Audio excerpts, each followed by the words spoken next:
Now, when Les asked me to MC, he said, I've got a couple of speakers tonight.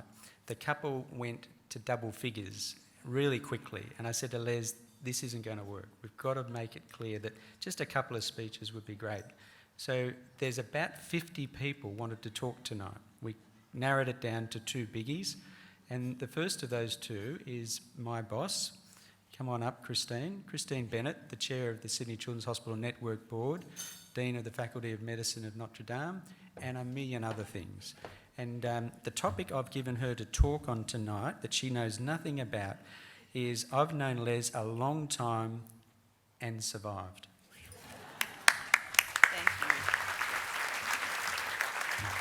Thank you, Michael. Where is Les, by the way? Can you wave? Okay, just got to keep my eye on you in case I cross any lines. Okay, I first would like to acknowledge the traditional custodians of the land that we're meeting on tonight, the Gadigal people of the mighty Eora Nation, and pay tribute to and respects to our elders past and present on this National Close the Gap Day as well. It's my absolute privilege to welcome everyone to this very special event this evening as we celebrate the life and the work of the one and only Professor Leslie White AM. A special welcome to Les and his wife Jackie, and I think Harry is there. We haven't got the pleasure of Lucy tonight. It's a real tribute to Les. There are so many distinguished guests here tonight. Michael has ably acknowledged them. But I would like to add a further special welcome to the fabulous Health Minister, the Honourable Gillian Skinner, an absolute champion of excellence in healthcare of children in New South Wales, to Dr Mary Foley AM, who has delivered extraordinary leadership as Secretary of New South Wales Health over the last 5 years, and to the amazing and much-loved Professor, the Honourable Dame Marie Bashir, ADCVO, our former Governor, whose passion for children and young people, for their health, their education, and their right to have a voice has been an inspiration to many here tonight. The whole room is filled with outstanding Australians from end to end, colleagues, friends, and family of Les White. So I was deeply touched, if not just slightly nervous, at having to give this keynote address and having the very great weight of responsibility in getting this right. You probably know there's an Olympic theme tonight with kind of 5 rings, so I'm going to structure my address with the five dimensions of Les White. So I'm going to tell the story of Les, the doctor and healer, Les, the academic and researcher, Les, the leader and executive, Les, the advocate for children and young people, David Bennett, wherever you are, and Les, the colleague, the teacher, the mentor, the friend, the man. So first, Les, the doctor and healer. I first met Les in 1983 at the then Prince of Wales Children's Hospital, where Les had joined as the new paediatric oncologist.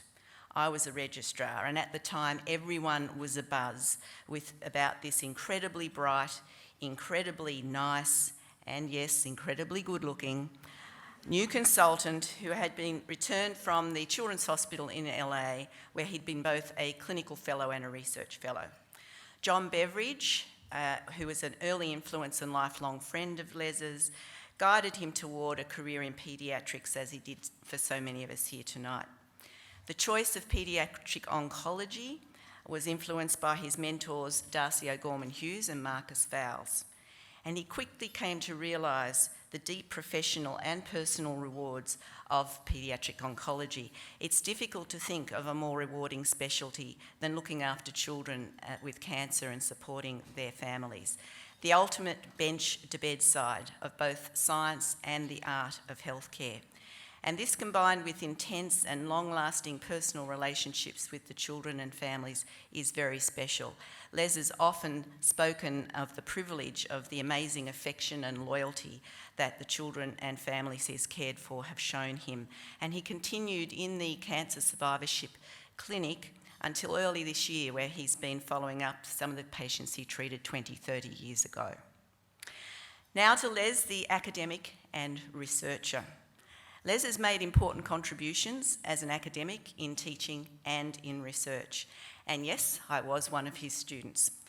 His research contributions were both in the lab, where he developed very specific animal models studying the biology and response to treatment of children's cancers, and also in clinical and applied trials, and in particular developing chemotherapy-based treatments for children with brain tumours, avoiding highly damaging radiation, developing combination protocols which could be applied intensively, including with stem cell transplants, groundbreaking at the time, for the most challenging childhood solid tumours.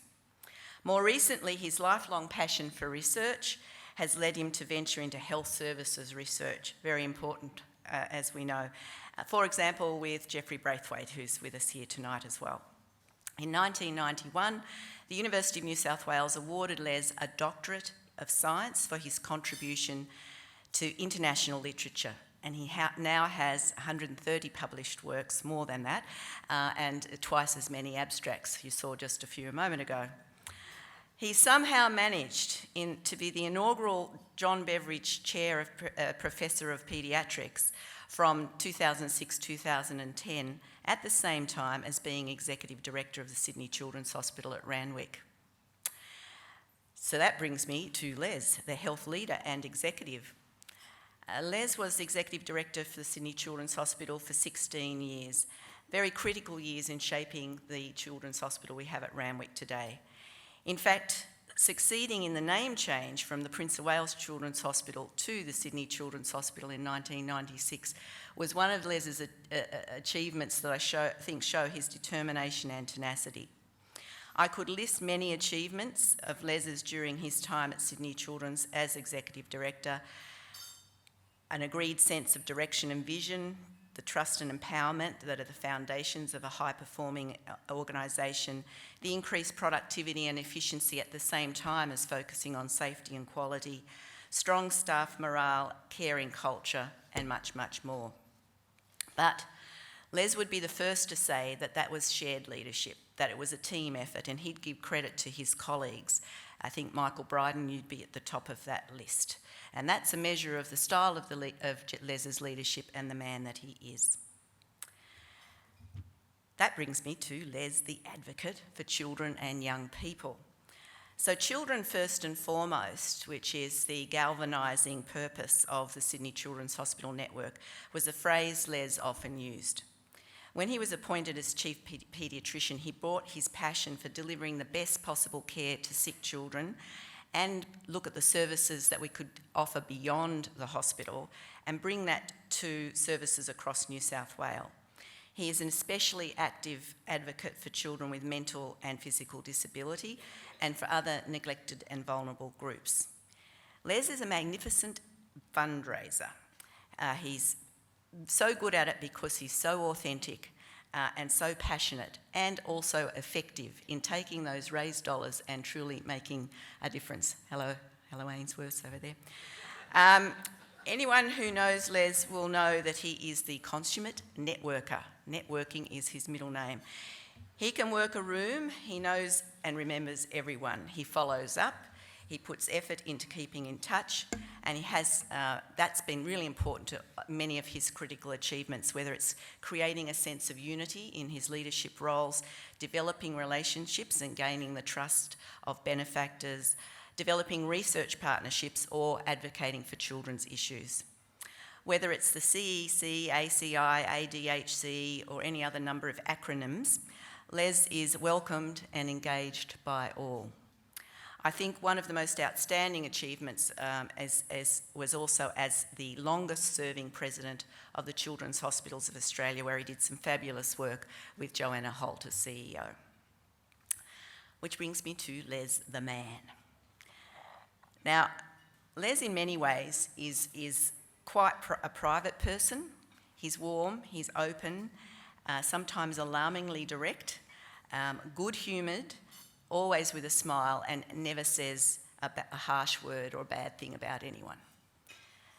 You would probably also all know that that Les was my teacher, mentor, colleague and friend for the last 30 years, but most of you won't know that I was also his housemate. I've got to be careful how I phrase that. I lived with him, but I was his housemate. So I know a little about Les that you might not know that I'm going to share with you. Okay, I'm watching you, Les. It's okay. It's all good. Born in Romania on the 13th of February 1948 as an only child, his father died when he was 1. He came to Australia as a migrant by boat, and in 1961 at the age of 13. He got a few words of English on that boat, not sure what they were, but he started at first year high school in the middle of the year at Randwick Boys High. 4 months later, he finished that year with an A in English. Those early years were challenging times, and Les helped his parents in physical jobs such as cleaning to make their way. He studied hard, he managed to negotiate adolescence. He finished with 6 A's in the Leaving Certificate and a Commonwealth Scholarship, which was, to this day, he's grateful for because it gave him the opportunity to study medicine, and the rest is history.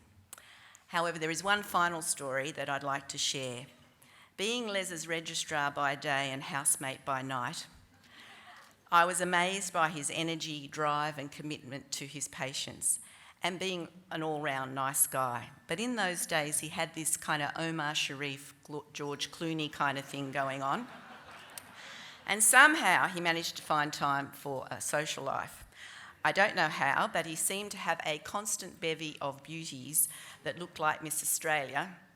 Oh, hang on, they were Miss Australia, coming through our Nelson Street townhouse. Until he met Jackie. Meeting Jackie was life-changing for Les. She was real. She grounded him. She is his love. She is his partner. She is his rock. Together they have created a wonderful family, which is truly the centre of Les's life. So thank you, Jackie.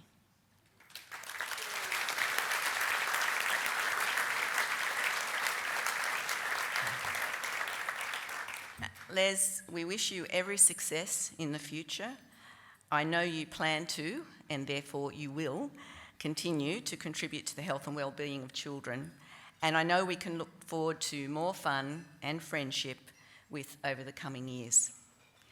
This is not goodbye, it's a celebration and our chance to say a very big thank you.